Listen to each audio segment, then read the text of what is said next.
my friend, it's Pat Sloan here. So today we have the next part for the Bountiful. This is a charity sew along for Make-A-Wish that we're doing with the Fat Quarter Shop. And so each month we've been getting a section of this Bountiful quilt. Mine will be going to auction to raise even more funds, so you will be able to bid and possibly win my version of the Bountiful quilt. I am using French General fabric in their blue line that came out a little earlier this year. Look at this. So each month we got a section.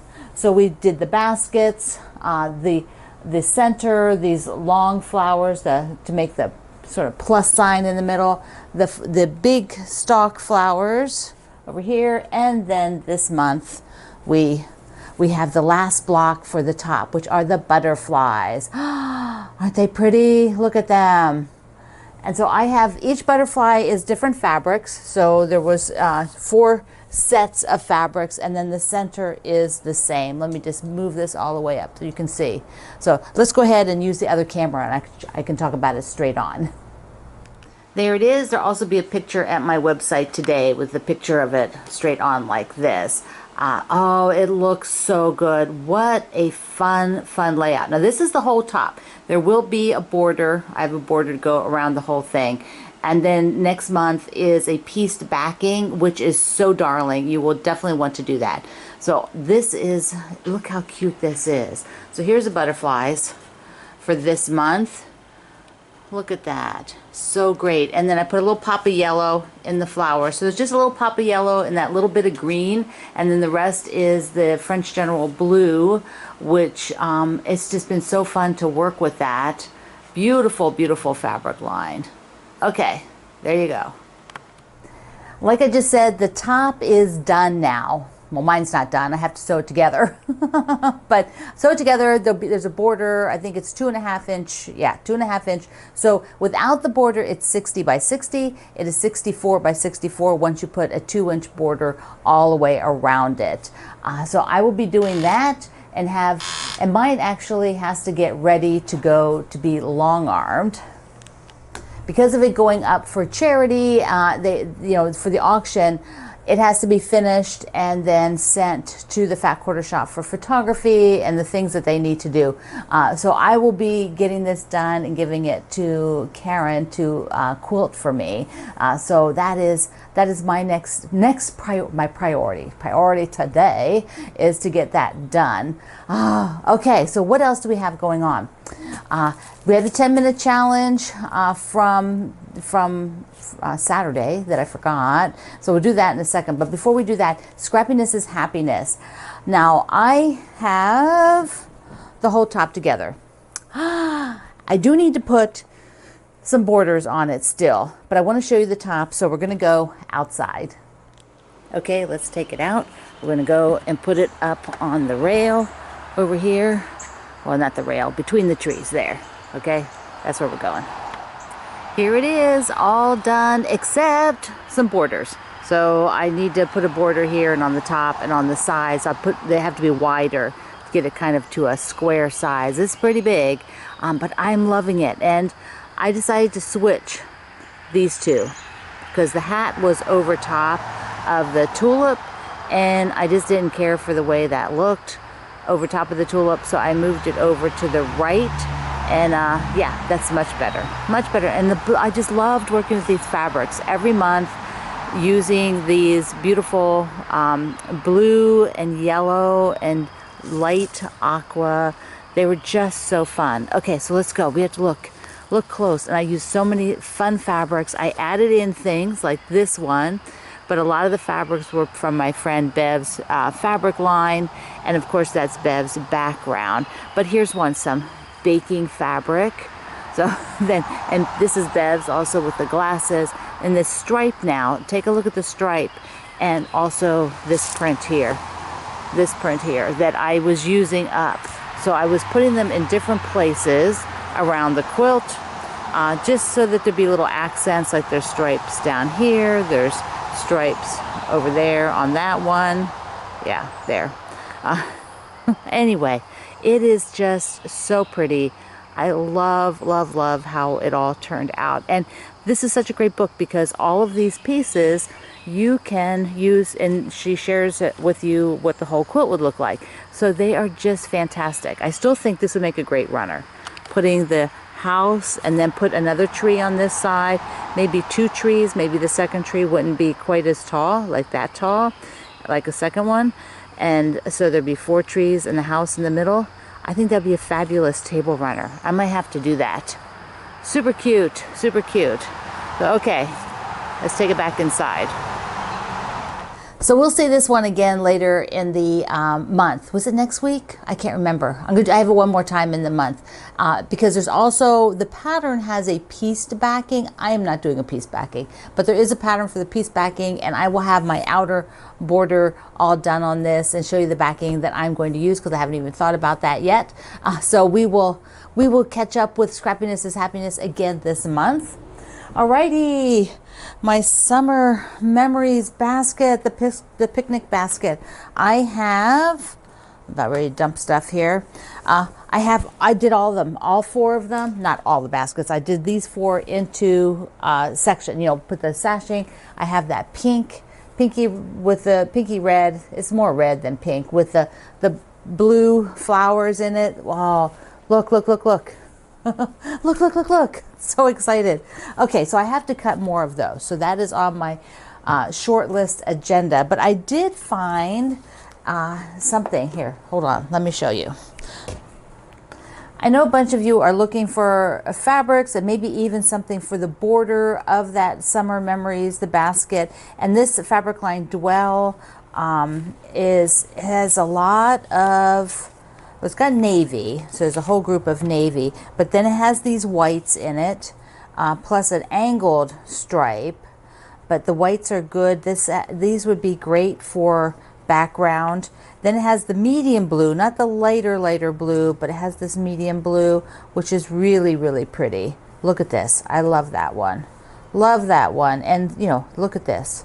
Those would be really great. And this is the fabric. This, of course, there's pinks. Well, I'll show you this in a second. Some more backgrounds. These have the red in them, so those would be good for backgrounds. This is a fat 1/8 bundle. That's a good size. There's some pink, but here for the white. Now I know one of these. I think there's some of this, but that would be a good border. Either of these would be a good border. I'm not sure there was any more of the larger scale, but there's some of this. This would be a good border for the baskets. So, that has a floral on it. See, so I know a bunch of you are looking for something to use. So that is a very good option if you're still looking. This one also has some gray. This is beautiful. That could go in there for background. This green would be good for the background. Then there's some greens. This is a really pretty green, very pretty green. So nice line called Dwell. So okay, I wanted to show you that. Now let's go to the other side of the table. So I checked. I went on the computer and checked. There is quite a bit of yardage of this one. So for those of you looking for a Summer Memories border, I think this one is perfect. It's a little smaller scale than what Susan used in the book, but it is still super awesome. Here, the book's over here now, so you can, there you can see the border. So she used a bigger scale, but I think this one is great. I think it works really well. Now, if you wanted something different, this floral from that line, there's some of this too, but I thought this was beautiful. And it would give it a different look because it doesn't have the other colors in it, but it is so pretty. It's got that great big flower on it. So, okay, just wanted to be sure you can find a border. And then if you buy the bundle, you get those blues and all those backgrounds and a couple pinks. And so it's a nice one to add in if you're working on collecting for that. All right, my red, white, and June, the pie block from this book, my cross stitch that I'm doing on the tiny weave. What is that weave? I know. I don't know these things. I don't keep track. Okay, what is it? It is 25 count. So it is, for me, I've not worked on 25 count before. I've not, 14 is the biggest I've worked. So, okay, I got the whole pie done. Now I'm doing the background and then the stars. And there's not much to this. Then I will switch back to a bigger count so I can move faster and work on one from the summer memories from this guy. All right, I also want to remind you, we got a couple other things, and we're going to do our 10-minute tidy up, which, because we got to do it, because I want to do it. So don't forget to order your Liberty box. It's a pre-order, and whatever is left after the pre-order will go up for regular sale. But if you want to be sure you get one, they often go very fast. Okay, and it's good, and it won't take you long to make it, so you'll be able to make it, and all the goodies are good. All right. I had a question from somebody the other day on, I don't know where it was.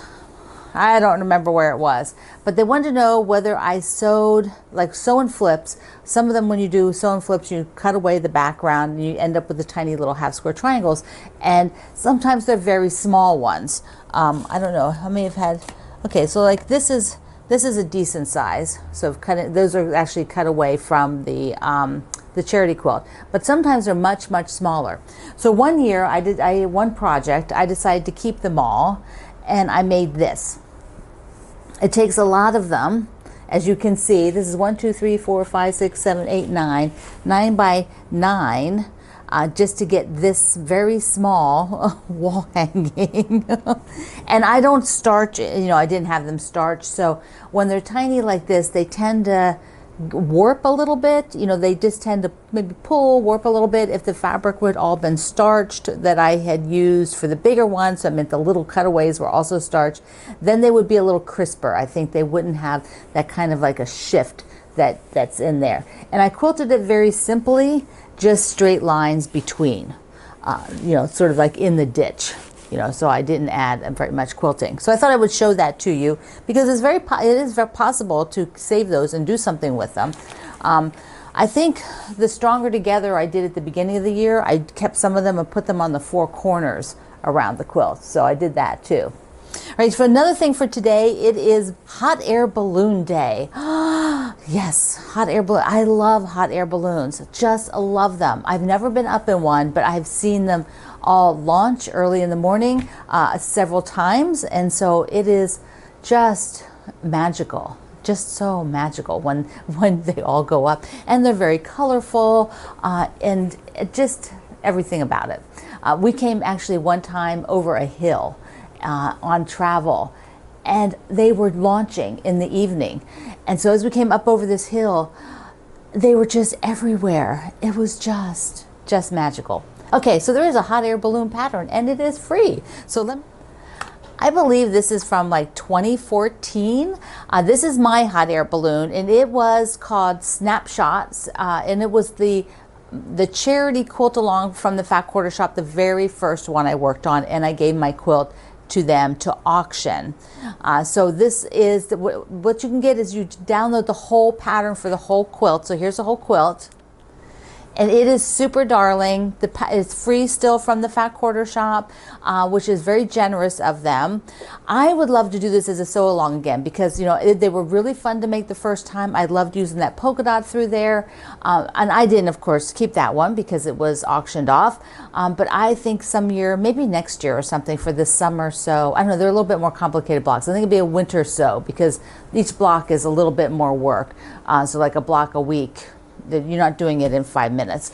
So maybe like a winter sew. That might be fun to do. So it's Hot Air Balloon Day. If you want to make one balloon, you just going to download the full pattern, and it's in there.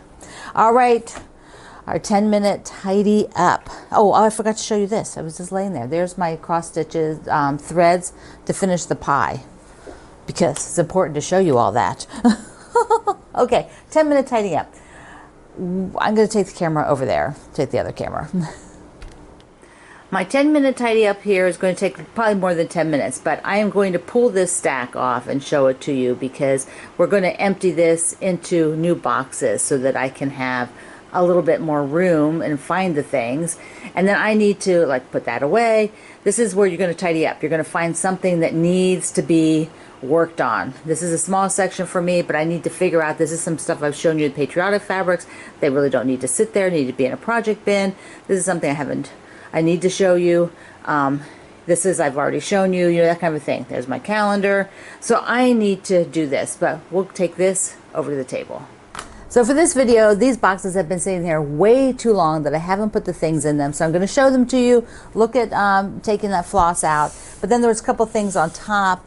And I'll just show you those because they're from my trip to Montana that I never showed you. So we were in Montana. My mom actually, one of the grocery stores in her little town has a Starbucks in it. So I went, they have these mugs at Starbucks.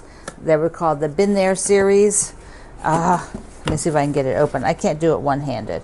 So they basically are for either towns or like they're basically states or big cities like New York City kind of thing. You know, I'm sure LA, Miami all have, Chicago have their own mug.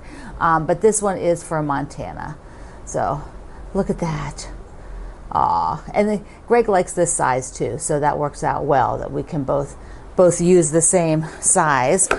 And then when I was in Kate's shop, which I did not have a lot of time because we were really focused very much on being there to see my mom, and she was not feeling well enough to go up there to go visit the store with us, so we had to do it on our way out. But Kate had saved off this book for me because I'd been telling her I want to do a tunic, and she has a lot of clothing fabrics, and so there's something called Belgian linen, and that's what I'm going to order from her and make a tunic. Now, I used to sew clothing. That's how I learned to sew, but I haven't done it for a while. So, yeah, I got this, and I'm going to make one of them and get some of that Belgian linen or Brussels linen. I have to look it up now. It might be Brussels linen. It's where I lived, so it's like, okay, I'll remember it, Brussels or Belgium. And it was so nice. It felt so nice. Okay, I also have the nail polish pattern sitting up there. All right, now what we're gonna do is look at these storage units.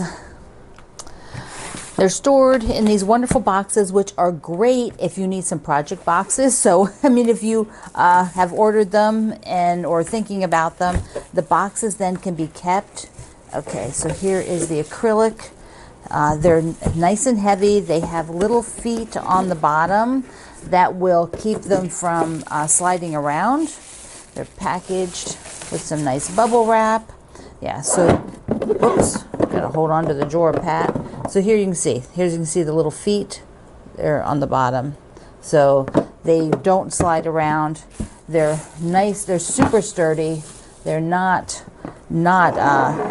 cheap or anything like that. They're nicely made. Okay, so it just goes right back in there. And you could put notions in here. You don't have to put floss. You could put, thread, which is what I have in the other one with the spools.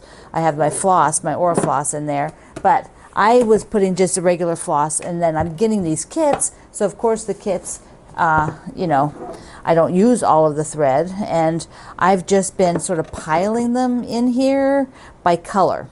But what I want to do is loosen this up because it's just, I'm thinking there has to be a better way. But first of all, I just want it looser. And then I'm going to take one of these, I think on the bottom or something, maybe on the top, and put some notions. So some notions that I like to get to that I don't want to have to go over in the drawer, like particularly some of the needle stuff that I have, and I'll put those in here. So what I'll be doing is getting out like something like the red here, red and pink, and I also had purple. I only have one purple of this grouping. So I might just do pinks and purples and makes the reds by themselves, just so that I can get two of these now with floss rather than just one with it all jammed up. And then my other one that's on the shelf has the Orifil on the little spools that I showed you the other day. So that's in that container. Okay, so this plus the other things that are on that shelf that I need to move, which isn't very much. I need to just move them off there because I like to have that now as a sort of a staging area while I'm actually working on a project, be able to lay things over there as I'm kind of moving things around. Plus, when I'm filming like this, I have to move things out of the way a lot, and I just found that if I'm using that for just kind of general storage, it's just really not the most efficient use of the space. I need to have it as something that sort of comes and goes as a work area, not a storage area. And yeah. Oh well, so that's what it is. So that's my 10 minutes. So I hope you will find something that takes you, about 10 minutes that needs to be tidied or moved or, gone through whatever the status is, and work on that today. And then I'm so excited for the charity quilt along that that is really moving along. So there's not much else to do. The backing will be so fun to see next month. So I love you. Mwah. Thank you for being here in the Sloan Zone. I will see you online.